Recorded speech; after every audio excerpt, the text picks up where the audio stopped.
আসসালামু আলাইকুম। সকল রাজনৈতিক দলকে সংসদে রাখতে হবে। আসুন আমরা বুঝি কি যে কেন রাখতে হবে।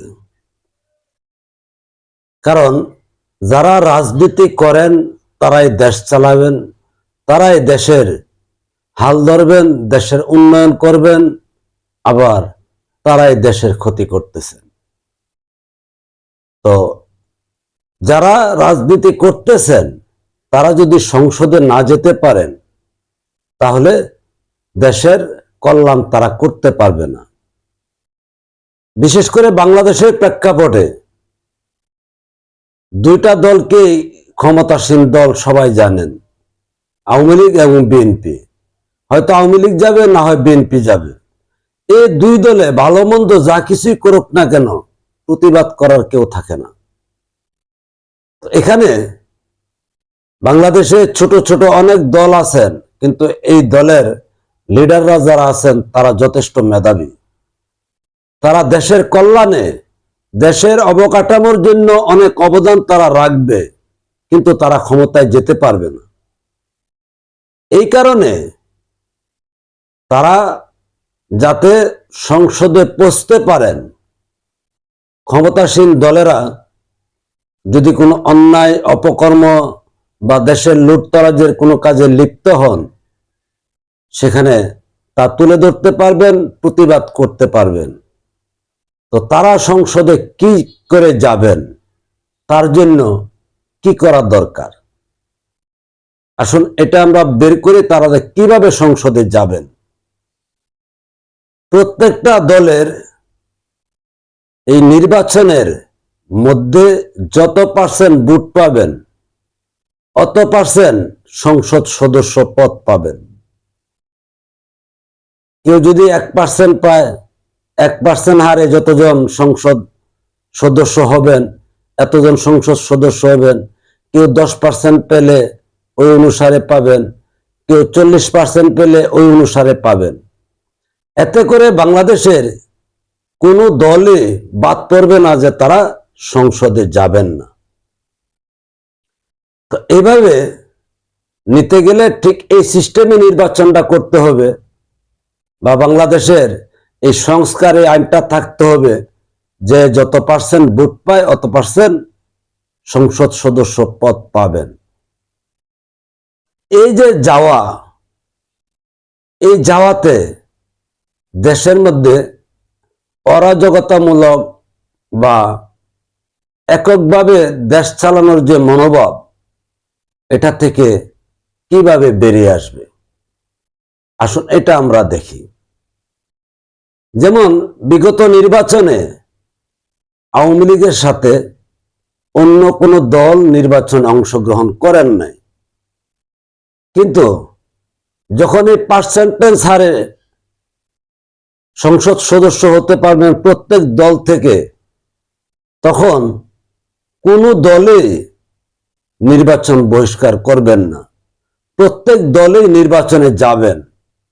আর দেশ পরিচালনা করার দায়িত্ববান যে ব্যক্তিরা তারা সবসময় একই মাঠে থাকবেন, বিশেষ করে সংসদে থাকবেন।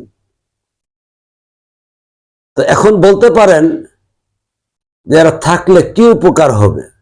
দেখুন, আজকে আমরা যদি বিশ্বের উন্নয়নশীল দেশ দেখি, যারা ক্ষমতাসীন আছেন তারা দেশের কাজ তো করতেছেন, কিন্তু যারা ক্ষমতার থেকে পিছনে সরে গেছেন তাদেরকেও কিন্তু রাষ্ট্রীয় কাজের মধ্যে নিয়োজিত রাখেন।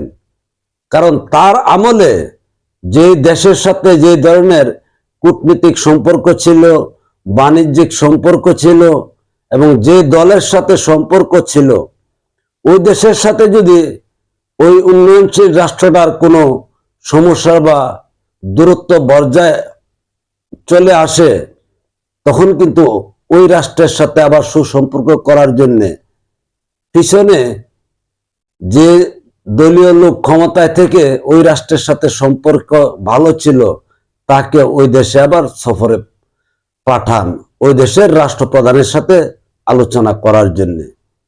এতে করে ওই রাষ্ট্রের কূটনীতিক সম্পর্ক বিশ্বের সকল দেশের সাথে ভালো থাকেন। আজকে ধরুন বিএনপি দেশ চালিয়েছেন, বিএনপির কতগুলি দেশের সাথে যথেষ্ট সুসম্পর্ক ছিলেন। আবার আওয়ামী লীগ দেশ চালিয়েছেন, আওয়ামী লীগের অনেক দেশের সাথে সুসম্পর্ক আছেন। জামাতও শরিকে ছিলেন, ওনাদেরও কতিপয় দেশের সাথে সুসম্পর্ক আছেন। এমনও তো হতে পারে যদি আজকে সৌদি আরব বিএনপির সাথে সবচেয়ে সুসম্পর্ক, তো দেশ পরিচালনার স্বার্থে, দেশের স্বার্থে, দেশের মানুষের কল্যাণের স্বার্থে যখন সৌদি আরবের সাথে কোনো সম্পর্ক সমঝোতায় পৌঁছতে পারতেছেন না, এখন আওয়ামী লীগও যদি ক্ষমতায় থাকে কিংবা জামাতও যদি ক্ষমতায় থাকে, কিন্তু বিরোধী দল হিসাবে বা তাদের দলীয় পদমর্যাদা হিসাবে যত পার্সেন্ট ভোট পেয়েছেন ততজন সংসদ সদস্য থাকবেন, অবশ্যই ওই দলের সেরা পার্সনগুলি থাকবেন। তখন ইচ্ছে করলে সৌদির সাথে সুসম্পর্ক রাখতে বিএনপির উচ্চপদস্থ যে লোক আছেন তাকে সৌদি সফরে দিলে বাংলাদেশের সাথে আবার সুসম্পর্ক হয়ে যাবেন। আবার আওয়ামী লীগের যে দেশের সাথে সুসম্পর্ক আছেন, আওয়ামী লীগের সিনিয়র পার্সনকে ওই দেশে সফরে পাঠালে সুসম্পর্ক হয়ে যাবেন। এই সমঝোতা ভিত্তি ছাড়া, এই সমন্বয় ছাড়া কখনোই একটা রাষ্ট্রের কল্যাণ হতে পারে না। আর এই সমন্বয় না হওয়ার কারণে বাংলাদেশের রাজনীতির মধ্যে শুধু আছেন বিরোধিতা। আওয়ামী লীগ ক্ষমতায় গেলে বিএনপি যত অন্যায় অপরাধ করছে, বিএনপিকে ধরো, বিএনপিকে হটাও, বিএনপিকে দেশ ছাড়া করো, এটাই যেমন বাংলাদেশের আওয়ামী লীগের রাজনীতি, তেমনি বিএনপির বেলা কিন্তু একই চিত্র। অর্থাৎ প্রতিপক্ষকে ঘায়েল করার রাজনীতি ছাড়া দেশ কল্যাণের রাজনীতি করার মতো সময় চিন্তা যেন তারা করতেই পারেন না। আজকে যদি ধরেন ছোট ছোট দলের মধ্যে অনেকগুলি গুণ আছেন, যেমন জামাতে ইসলামের কথা যদি বলেন, ওদের সবচেয়ে বড় একটা গুণ, ওরা চাঁদাবাজ হবেন না। ওরা রাস্তাঘাটে যে সন্ত্রাসীমূলক কর্মকাণ্ড, এটা জামাত করবেন না। বাকি দিকগুলি হয়তো আমারও অনেক অপছন্দ লাগে বা নাও লাগতে পারে, কিন্তু যেটা গুণ আছে এই গুণটাকে গুণই বলতে হবে। তেমনি ভাবে বিপি নূরের দলের কথা যদি বলেন, তার ছোট্ট দল, কিন্তু বিপি নূরের প্রতিভা আছেন। যেহেতু তার ব্যক্তিত্ব আছে, প্রতিভা আছে, তার প্রতিভাটা রাষ্ট্রের কল্যাণের জন্য কাজে লাগাতে হবে। আর তাই নির্বাচনী সংস্কারটা এমন হওয়া জরুরি যাতে প্রত্যেকটা রাজনৈতিক দল এবং দলীয় ব্যক্তি সংসদে থাকতে পারেন। এটাই একমাত্র দেশ কল্যাণের জন্য, দেশের মানুষের কল্যাণের জন্য, দেশের উন্নয়নের জন্য এই ধরনের সমঝোতা ভিত্তিক নির্বাচন এবং সমঝোতা ভিত্তিক রাষ্ট্র পরিচালনা ছাড়া আর ভালো কোনো রাস্তা মনে হয় না।